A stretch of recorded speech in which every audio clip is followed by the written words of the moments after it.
Hello and welcome to Truly Tragic Transits with me, Rebecca Lovett.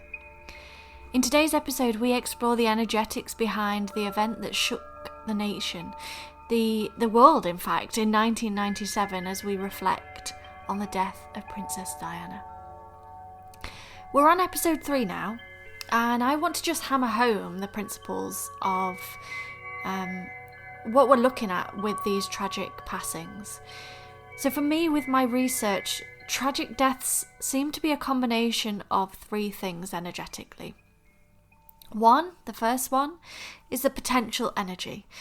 This is your birth chart, really, your human design chart, the energy that you're born with. What is the potential energy that is within you?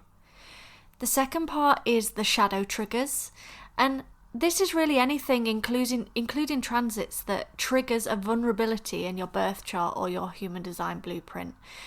This is really the key to a deeper level of self-awareness and self-control. If we can understand our shadows, we can then understand what we're being triggered by and what the trigger is trying to show us, rather than being swallowed by the depth of that trigger. And the third part of this is choice and consequence.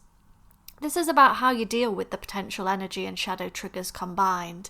The choices that you make trigger the consequence that is felt.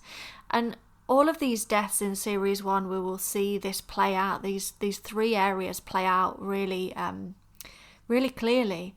What the potential was, where the shadows were lying, and what the choice and consequence, either on the build-up to that death or at the time of the death, was.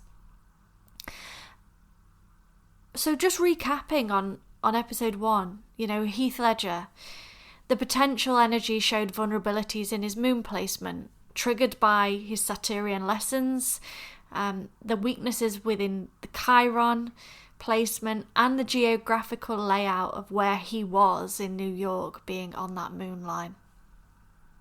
The choices were really to ignore the warning signs and the emotional turbulence and numb out, continue on some level to numb rather than get longer term assistance and help. And the choice to numb the emotional triggers saw the consequence really play out quite dramatically, as the moon was yet again activated in January 2008 when he did pass. And Whitney Houston in episode 2, the potential energy showed vulnerabilities to Neptune and Lilith placements at a time when the moon energy was intense, highlighting those placements and bringing the demons to the surface in a place that was going to feel heavy with that energy geographically as well. The choice was to continue to take cocaine to numb the emotional pain, despite her body showing signs of overuse. And the combination of the potential energy, the triggered energy, and the choice and consequence triggered, a very tragic consequence. And her daughter also followed a similar pattern. So during this episode, taking drug use out of the equation, what else can we learn about potential energy, triggers, choice and consequence? What can we learn about seemingly freak accidents with no kind of obvious choice or outcome? So Princess Diana was a Cancer sun, an Aquarian moon, and a Sagittarius ascendant. She was a nurturing, caring, family-orientated soul with that Cancer sun, someone who was deeply driven by equality and humanitarian work with that Aquarius moon, and yet someone who the world saw as a little bit unpredictable. Lovable, but not quite sure what they were going to do next. And someone who was independent and wouldn't necessarily be tied down easily. That's very Sagittarius rising.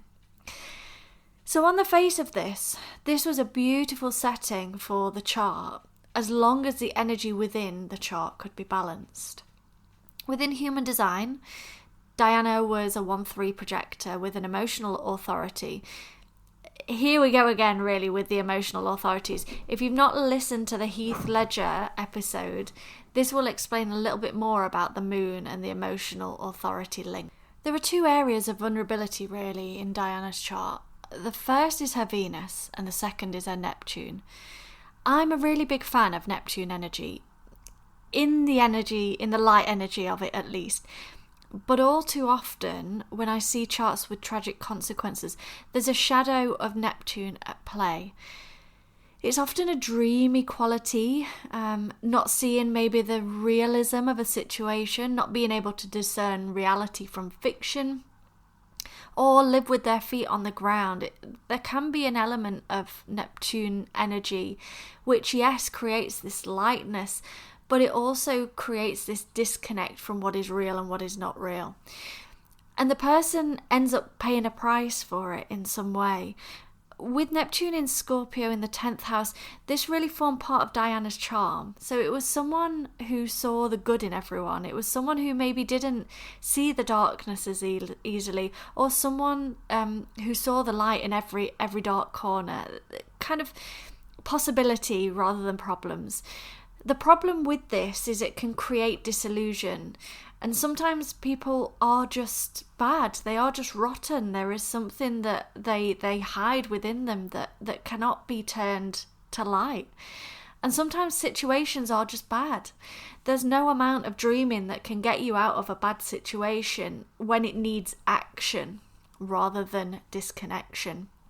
And a Neptune placement floating about in circles of mystery in the 10th house, which is about legacy and about what we leave behind and what we are here to create in terms of long-standing stability, leaves me feeling a little bit cold. This is a death we never really got to the bottom of. We know how they died. We just don't really know why. And since then, in more recent times, we've seen the darkness that lived within Dodi's dad, Muhammad al-Fayed, and the potential for darkness he had that surrounded him. And it makes me feel, with that Neptune placement, just a little bit, gives me shivers. Someone with this Neptune placement needed someone to keep their feet on the ground and a place, and to place them firmly in reality, not allowing escapism or romanticism beyond what is real. There's all too many ways they could have had their wool pulled over their eyes, and I do feel like this maybe played into some of the things that we loved about Diana, but also some of the things that made her really vulnerable as well. Because sitting in another fixed sign, stubborn sign, is Venus in Taurus. And this was the other floating sign that I talked about, with nothing really supporting or anchoring it to reality. Venus is a sign of romance.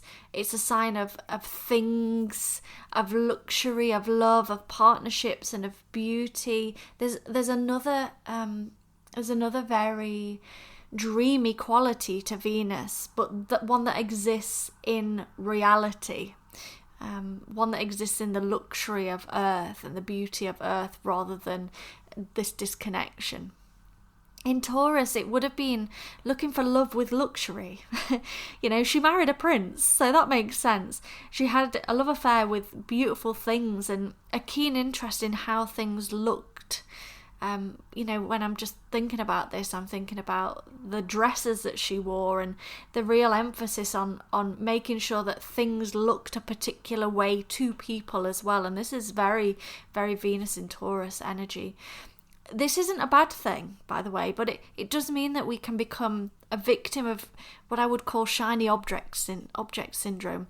So we overlook reality in favour of the shiny objects placed in front of us to distract us. And again, that can leave us quite vulnerable with that placement. So knowing all we know about how Dodi and Diana met and about a very real threat of Muhammad who orchestrated the whole situation, I can't help but feel when you see the good in people with those two placements, people can take advantage. And we know full well how much she was taken advantage of, and how much Muhammad in particular, someone who I will talk about later in this episode, really needed and wanted that luxury, that privilege to leverage his power. So was this another victim of Muhammad's secrecy and mystery that surrounded him, especially when we know what the story actually was almost 30 years on? So if Neptune and Venus are her vulnerabilities in Taurus 5th house and Scorpio 10th house, what transits were happening on that day, on the 31st of August 1997, that might play a part and help solve the mystery somewhat? On the 31st of August 1997, Mars, the planet of movement, action, volatility, a little bit unpredictable, it's linked to Aries cardinal energy, so a bit unpredictable as well. Linked to the first house, the house of identity and the physical body, was sat in 10 degrees of Scorpio in the natal 10th house. This is an unpredictable activation of legacy, almost conjunct with the natal Neptune, which we know is one of the vulnerabilities in this story. In Scorpio, a planet deeply ruled by mystery, life and death, and opportunity for tragedy on the one hand, and transformation of the soul on the other. This Mars activation is important. Why? Because as Mars moves through a birth chart, it moves through several houses per year. It moves every 6 weeks or so, depending on whether it's in retrograde or not. And as it does that, it shakes up the sign and the house that it sits in, alongside any planets sat in there. It's like those houses and signs and planets sit under a bed of lava for a little bit of time, creating instability and tectonic movements with the potential for a blowout. We haven't seen Mars crop up too much in the other two stories we've covered in this series so far, mainly because they were so incredibly tied to the moon. But we have seen the dangers of Neptune, for example, in the Whitney Houston story. A tectonic, lava-filled induction of that natal Neptune, one that's willing to overlook some of the darker sides of an experience, relationship or person, can mean the consequences of the choices, the choice of overlooking and not carrying out due diligence, for example, cannot be just unpredictable, but reckless and impatient as well, making things move far too quick, much more quickly than they ever really should. We know that the relationship between Dodie and Diana was quick. At least, well, that's something that was reported.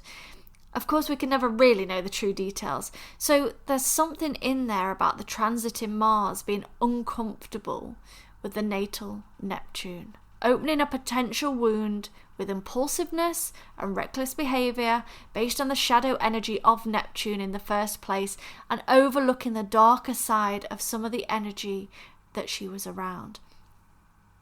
The choice, as I like to put it, is about seeing the shadows of Neptune and Venus within her birth chart. Now, I know Diana was into this sort of thing and she had plenty of heads up. I know she had mediums and she spoke to psychics.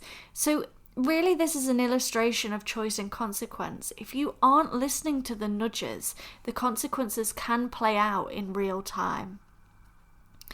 The other thing that I know from research is that although mediums predicted that Dodie had the potential to be in a car accident, even warning him of the colour of the car involved, they didn't know that Diana would be there. The mediums, or at least the medium that I have spoken to, didn't know that she would be with him.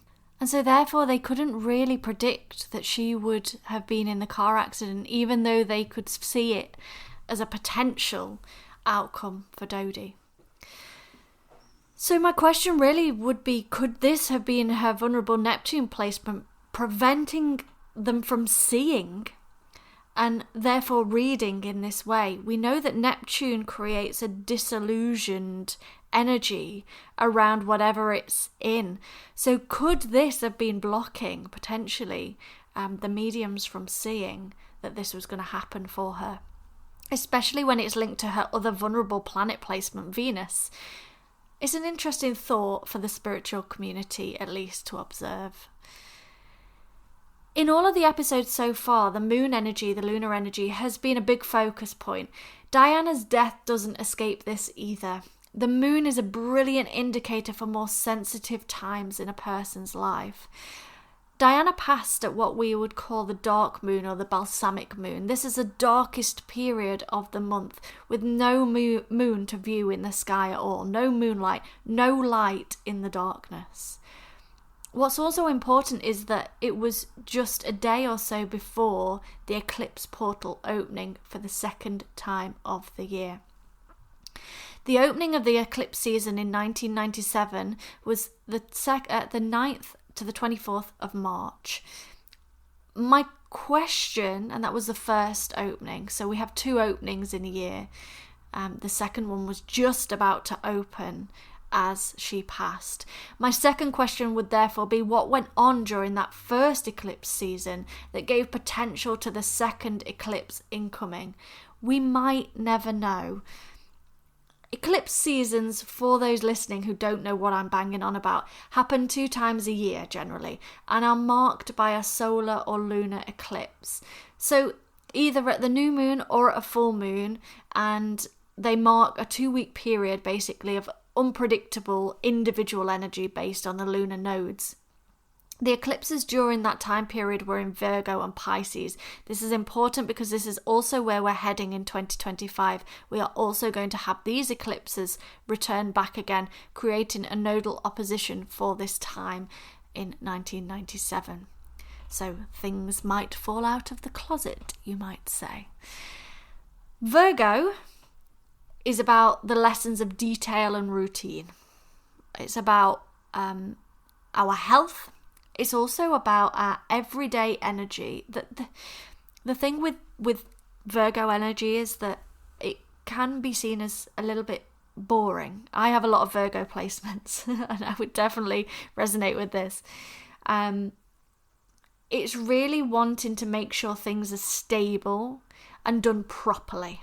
So therefore it likes some element of routine and stability in routine. Pisces really is the lesson of endings before new beginnings. So sometimes we think about endings and beginnings as symbiotic or happening at the same time. They are, but usually what happens is something has to end before something new can begin. It's not just an end and a beginning happens at the same time. It's also the energy of transformation. It's the 2 fish, the tide souls, swimming together through karma or invisible forces. There's something keeping them together.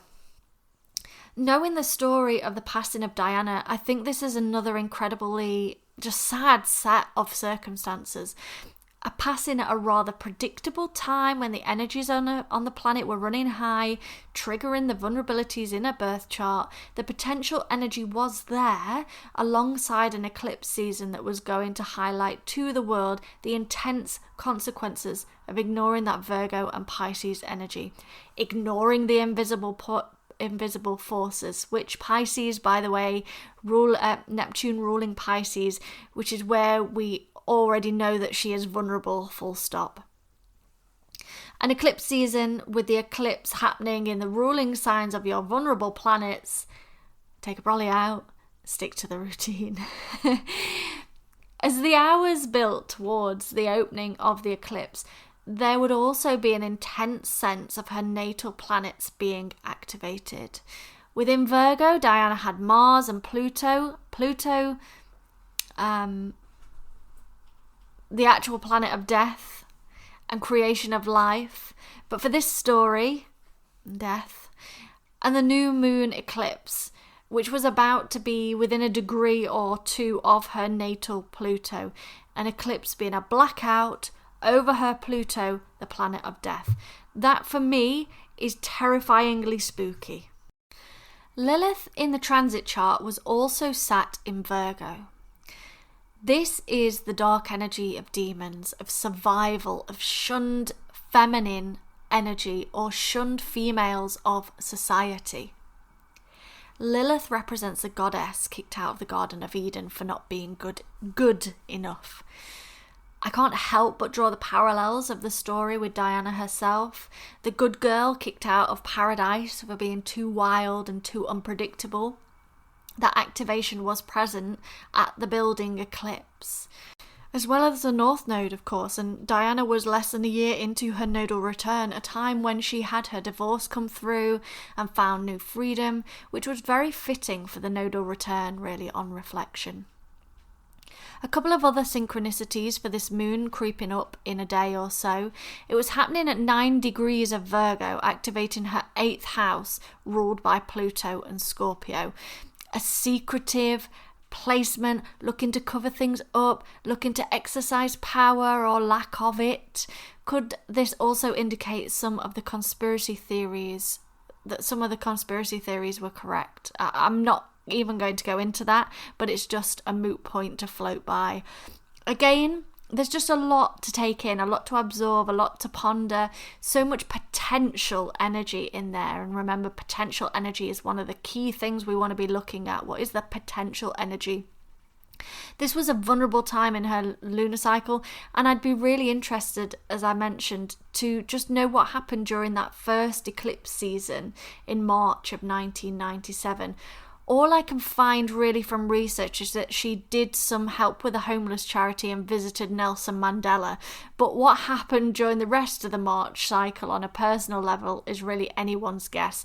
This could have held a clue for her being in the wrong place at the wrong time during her visit to Paris. I was curious at this point just to dig into the astrology of both Dodi and Diana around that first eclipse.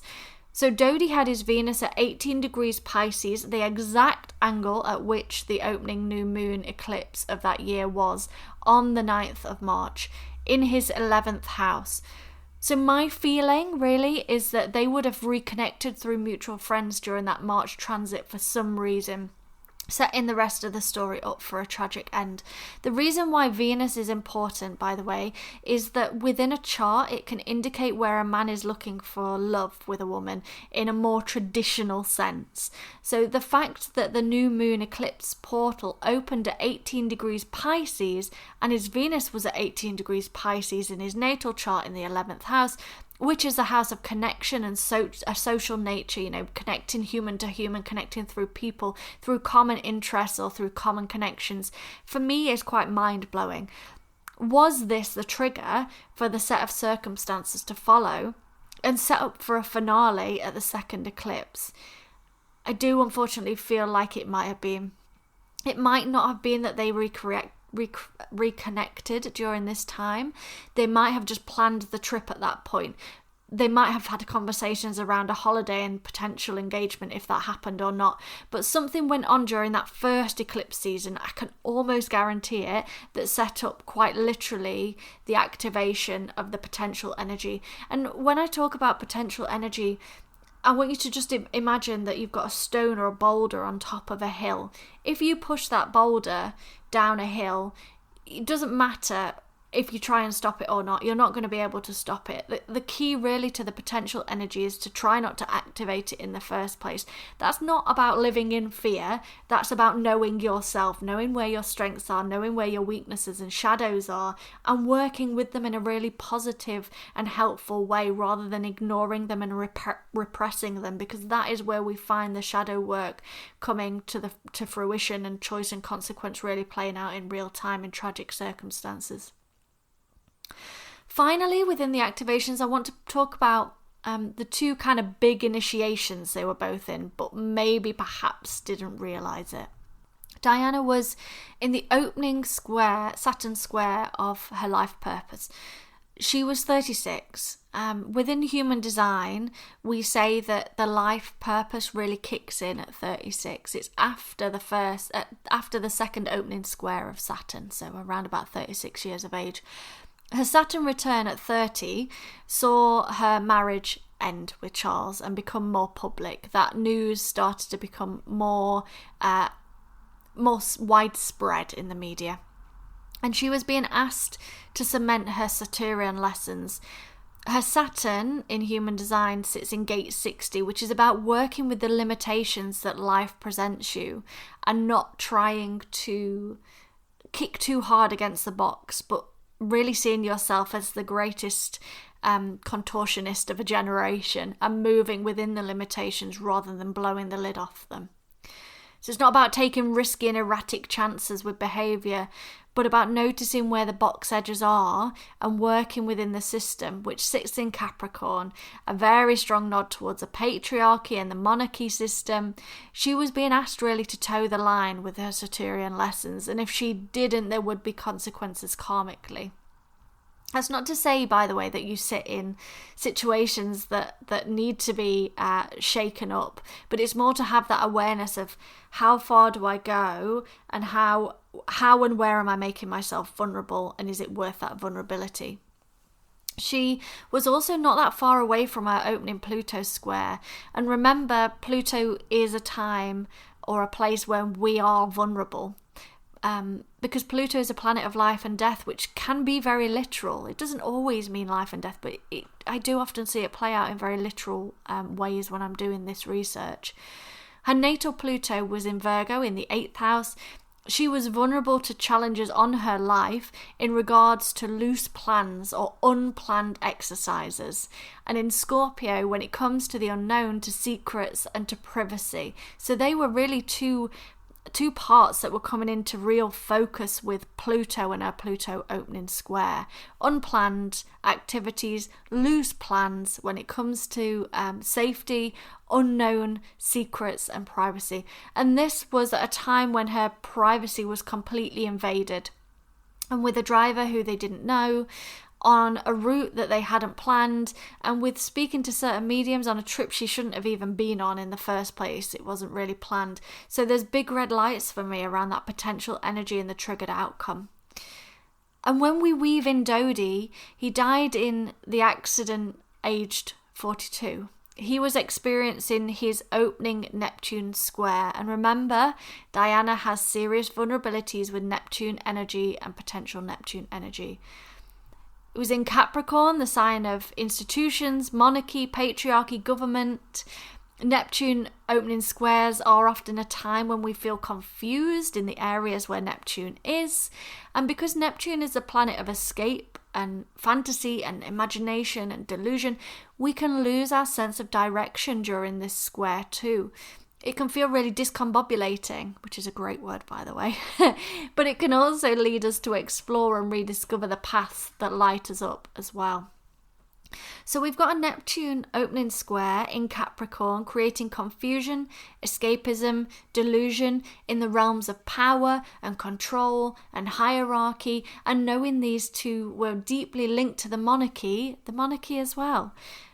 This could have also played into the narrative externally, with people picking up on Dodi's energy around his death and projecting that energy into the conspiracy theories. I think that's an interesting way to look sometimes at conspiracy theories. Is this a theory or is this a projection? It's not really outside of the realms of possibility when conspiracy theories are examined and when we start to understand where they stemmed from. The final piece of the puzzle for me is the astrocartography. What was going on with the geography of Paris? Why Paris? Such a, I don't want to say random place, but kind of such a random place. Well, both Dodi and Diana had a Mercury line running not so far from Paris at all, maybe within 50 miles or so. And when we talk about lines, they were under the Mercury line, so they were under the weight of that Mercury line. Mercury is the planet of the messenger, of communication, of the media. This line for both of them also follows down towards the south of France, where they had all those famous run-ins with the paparazzi, both on the boat and on land during that summer, just before their passing. Unknown to them, they had literally just moved up their line. Mercury for Diana sits in Cancer in the 7th house.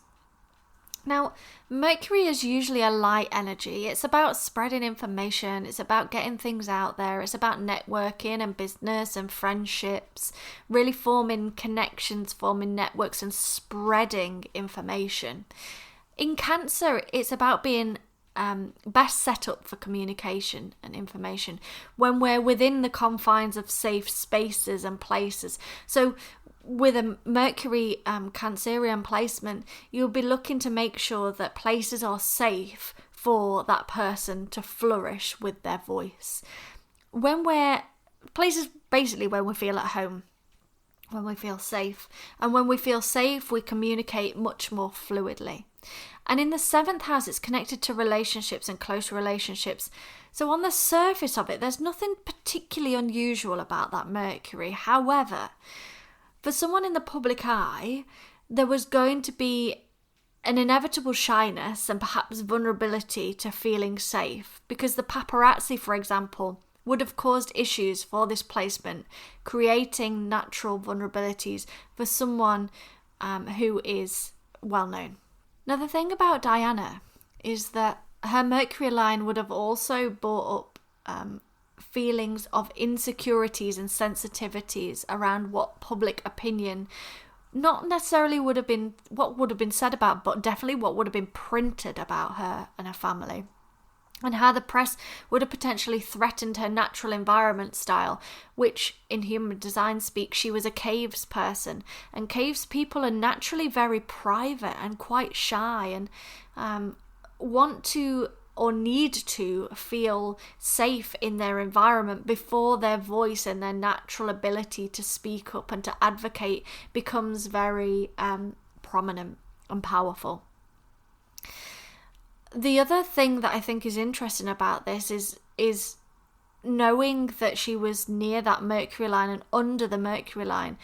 This could have felt like more intense sensations around scrutiny, public opinion, information going out in the news. You know, this was a time before social media, so this would have all have been kind of front newspaper page information around her, what she was doing, and taking a focus away from her work, which she was very passionate about, and the charities that she supported, and putting the focus onto her family and her family life and her relationships more, which could have triggered shadows within the Cancerian and the 7th house placements of her Mercury.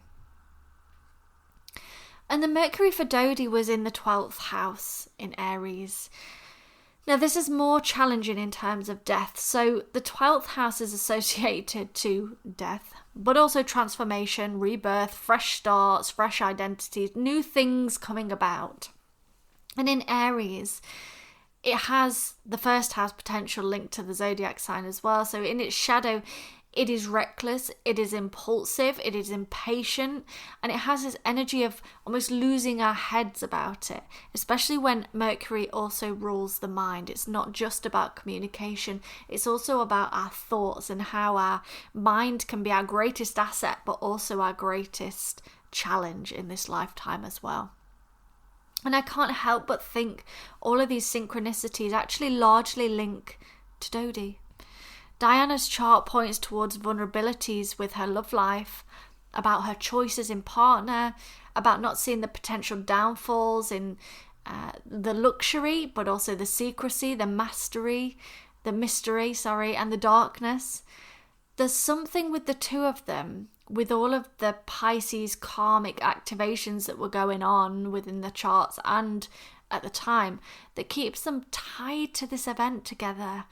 But actually, the death energy, I feel, largely links to Dodie at this point and not so much Diana. So could this explain why she was pulled from the wreckage alive and she didn't actually die at the scene? She died a few hours later. Perhaps she died about 4 hours later after the crash. So there's something in there with the other two, Dodie and the driver, dying at the scene, and Diana making it through to live a few more hours, but then losing her life in the hospital. So there were vulnerabilities on the Mercury line for Dodie, especially lots of 12th house activations. And, you know, very often when I'm advising with astrocartography, the first thing we will look at is the line as itself. So we will talk about what to be expected in Mercury in general, but then we will look at charts to see whether is Mercury line going to be a light energy for you, a playful energy, a way to really grow your business, for example, or is it going to be activating something that we don't see on the surface of the chart when we look at the astrocartography, but when we look at the astrology alongside it. And that's really important when we're reading. At the time of the crash, the energy directly over Paris was Uranus and Venus in a cross. Shivers. Uranus is a sign of completely unpredictable, surprising shocks, shockwaves, earthquakes. It's very highly linked to earthquakes. And Venus is a planet of love and romance and devotion. Shocking energy meets love directly over Paris at this time of the crash. And Uranus was in Aquarius, its natural home, but it's a sign of the people. The People's Princess dies in a shocking event as Uranus sits in Aquarius, meeting Venus over Paris. Unlike the other two we've investigated so far in this series, this is really a different ballgame for me. Instead of dealing with addiction, we're dealing with unfortunate relations or relationships. Problems with everyday shadows like choosing and trusting the wrong people, or placing our vulnerabilities in other people's hands to control, rather than the shadows of drug use, which is what we've seen so far. And for me, this really highlights the need to be in touch with our own personal intuition. I'd bet my bottom dollar that with Diana being an emotional projector, she knew she was in the wrong place. She felt like she should have been somewhere else at that time or with someone else, and she wouldn't have felt safe, especially with that caves environment and just the mass of media and eyes that would have been on her. That is not a safe space for caves people. And what happens when we're not in our natural environment is we make decisions that go against our intuition. These are all signs to be listening to, because when we don't, when we choose to ignore the little nudges and the signs and call ourselves silly for not kind of going down the rational route, we're stepping into energetic potential that our bodies are trying to drive us away from. So many reports, so many documentaries just talk about Dowdy and Diana being friends and not so much lovers, and not as serious as maybe was made out in the press at the time. So was she there to please someone else or to pee someone else off? Really what I'm asking is, did she want to be there, and how did she feel when she was there? I think it was The Crown, which, take with this a pinch of salt, that talked about her intending to leave the day before for some reason, and she stayed an extra day in Paris. If that had happened, she would have missed the catalogue of events that would follow. So please get to know your own intuition. Begin to trust it. Begin to work with it and build a relationship. These are senses that we don't understand, but we are reading the energetics and predicting opportunity and danger, and we should be following them. Dogs are extremely intuitive, and they feel people's energy, they feel places' energy.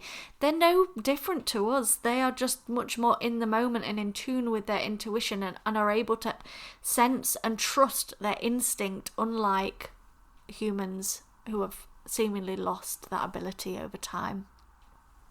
And unfortunately, because of how we ended, we just don't have the ability to ask all of these questions to get the answers. Emotions, after all, aren't recorded in a report. The final part for me, though, is that Diana was due to leave Paris the night she died.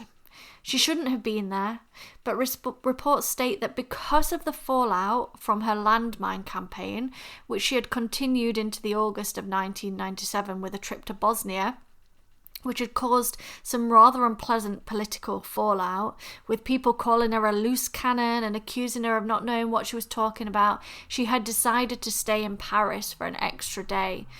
This, for me, is the nail in the coffin. She decided to stay on or under her Mercury Line, a line heavily linked to newspapers and headlines, to try and avoid the newspaper headlines.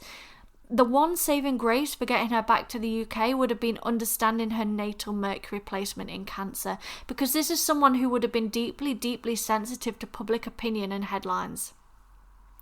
This is not someone who can just brush off criticism in the press. It will cut them very deeply, feeling like an invasion of their safety and sending their nervous system into a state of anxiety.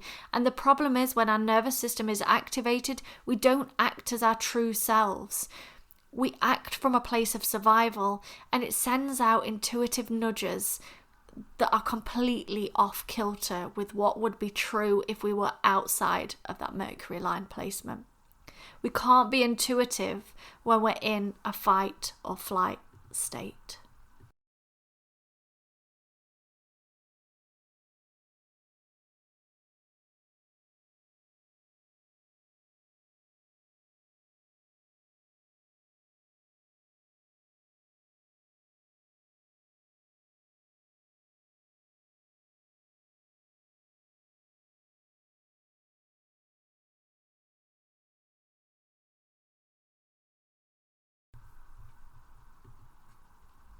So in conclusion, this was a fated and karmic meeting of souls.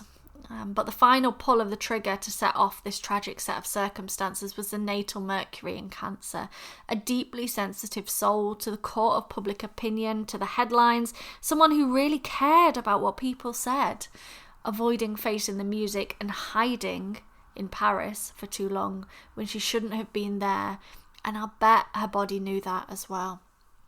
Coupled with the eclipses, with Dodi's 12th house activations, with Pluto activations, with shadows of Neptune and vulnerable Venus at play too, this was a tragic combination of several months of potential energy shadow activations and choices, all leading to tragic consequences on the 31st of August 1997. But now we've explored that, I want to roll the dice and take a chance on another theory that I have. One that I think we are going to see play out in 2025 in much more detail. And one that puts Mohammed Al-Fayed centre stage now that there are many, many allegations against him since his passing. This is someone who is drunk on power. And looking at his birth chart, there's some really intriguing placements which line up not just to the accident in 1997, but also to the fallout in 2023, where we will see the Pisces, where we will see the eclipses again in Pisces and Virgo. This may be controversial for some, but I want to explore the thesis of karma in these circumstances and how our own personal actions have tragic consequences for others swept up in our games. It's a chance to explore personal responsibility. Now, this is a little bit up in the air because from various sources his birth year seems to change. Funny that for someone who is so secretive. This doesn't surprise me because of the secrecy that is behind him. However, I'll go on the birthday of the astrological chart that I have for this theory, which is the 27th of January 1933. I've since read that his birthday is so disputed that the Department of Trade had to try and figure one out, which is where 1929 came from. However, from studying the chart, I do believe 1933 is probably more accurate, and I am going to go with the astrologers on this one. But who am I really to argue with the Department of Trade? I should say, though, that the birth year of 1933 means he hits specific planetary initiations and markers right on time. For example, he meets Princess Diana in 1986 at 53:54, at the time of his nodal return, and a time when karma plays a huge role in our lives. And karma is the one thing that we're really going to see play out in this hypothesis. The chart, based on his 1933 birth date, shows something that stopped me in my tracks and is a reason why I wanted to float this theory out there. Muhammad's birth chart from this date shows that the South Node and Neptune were conjunct at 9 degrees of Virgo. The South Node is related to karma, our karmic actions, our past lives. And with Neptune, the ruling planet of unseen forces, This is a strong indication that past life and karmic consequences are going to be played out in this lifetime, especially where we haven't learned our lessons. And the reason why this is so significant is that the eclipse that resulted in the lives of Diana and Dodi and the driver being lost was at 9 degrees of Virgo. We know that Diana had a vulnerability with Neptune. Could it have actually been Muhammad that triggered that vulnerability in her chart and not Dodi? Like a moth to the flame, her Neptune placement would have seen potential for legacy, to be able to become something else other than a princess or a royal, someone with power and influence but without as many restrictions and rules. And let's not forget they were both taking on the establishment. What are the chances of those activations on those specific days with those 3 people involved? Dodi and Diana dying at the same potential degree, remembering his birth chart is still up in the air, as he had karmic ties in his chart, a karmic activation that sits quincux, his Saturn, showing traumatic events for the father. Could this all have been a result of karmic consequences on behalf of Muhammad? And through a set of circumstances with Diana's vulnerable Neptune and her life lessons and karmic lessons being about Aquarius and Aquarian traits of nonconformist, unpredictability, independent and progressive views, placing too much emphasis on the Aquarian ways and being drawn towards Aquarian men. Muhammad was a powerful Aquarian man after all. Could this have been the karmic tie that brings them all together?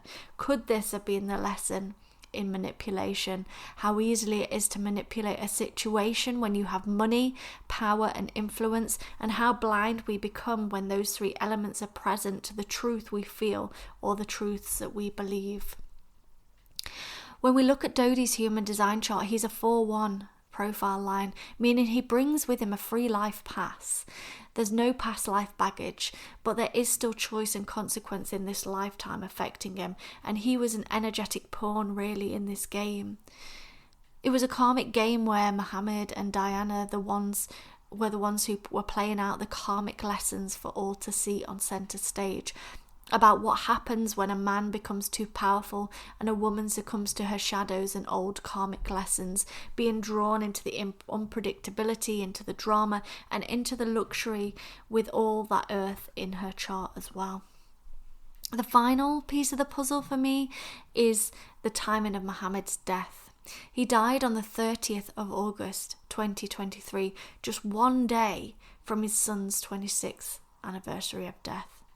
This would also place him at 90 years old, the final teaching of his Saturn quincux, which features heavily in his chart at various cycles in his life, rejoining his son in the afterlife and in the realms of spirit at his final Saturn returns. Soon after his death, we saw story after story after story beginning at the 2nd eclipse season.